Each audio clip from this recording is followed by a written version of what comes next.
Okay, so we're going to be using watercolor paint to paint on top of our rainbow.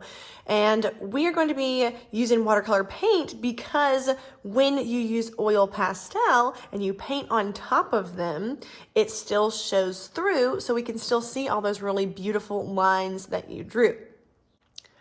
Now, the paint that you're going to get is going to be in a little muffin tin, and you can see all the colors here.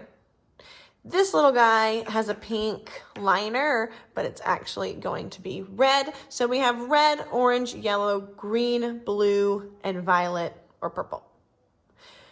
But now, you guys are smart people. We're missing a color. We have 7 colors in the rainbow. Which color is missing?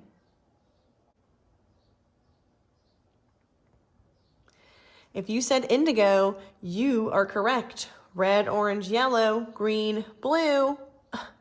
Indigo, where are you? We got violet. Indigo will be in a separate cup. I had to mix and make some colors to be our indigo color because I couldn't find any indigo watercolor paint. So I had to mix one for us to use. So it will not be in your tray, but you will also have a little cup separate with indigo. Indigo is just special like that. You are also going to have a bucket of water and a brush because you will have to wash your brush after each color.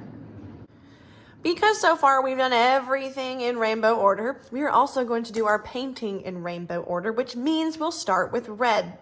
We gotta be really careful when we are painting that we are using the right color in the right section. So if we're starting with red, I'm going to dip my brush into my red paint.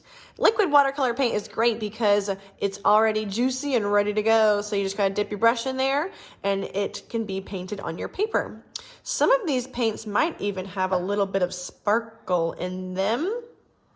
So I am going to very carefully paint my red color inside of my red section. I'm gonna get a little bit more red. And very carefully and slowly paint in my red. You want to really take your time so these rainbows look so beautiful. Now also notice how I am spreading that paint all the way down. I'm not getting too much paint on my brush, and what I do have, I'm spreading it down. Now I'm done with red and I'm gonna move on to orange, but I do need to wash my brush first. So I am going to rinse it off in my bucket of water and then I can get my orange. I'm gonna use my orange paint to paint on top in my orange section, making sure to take my time. Now, this is one of the reasons why I love using watercolor paint with oil pastel is because those oil pastels still show through the liquid watercolor paint. They're kind of bossy. The oil pastels say, I was here first. You paint may go around me. Just make sure that you are not using too much paint and that you are spreading it down. All right, I finished my orange and I can move on to yellow. You know the drill. You are going to wash your brush before you get your next color. Now I'm gonna speed up the video just a little bit, but I'm gonna come back when I get to blue and indigo.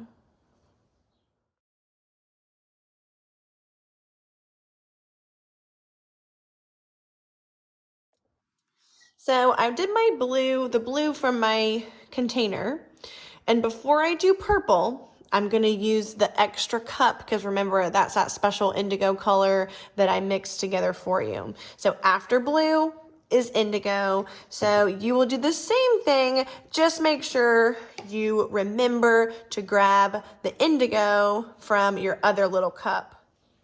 So you can see here that I'm really not using too much paint on my rainbow.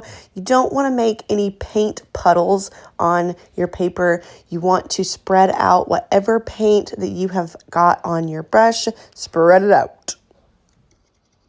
Now you know that purple is next, or violet if y'all fancy. And that is it. Look how beautiful. Now, the only thing with a watercolor painting is that it's wet, right? Okay, and it's kind of drippy. So when you are done, do not pick this up off the table. You got to leave it flat on the table, and we'll come help you pick it up so that it's flat and we can put it in the drying rack so it doesn't drip and smudge and smear all over the place. So when you are done, raise your hand and we will come help you get it from your table. Do not pick it up, okay?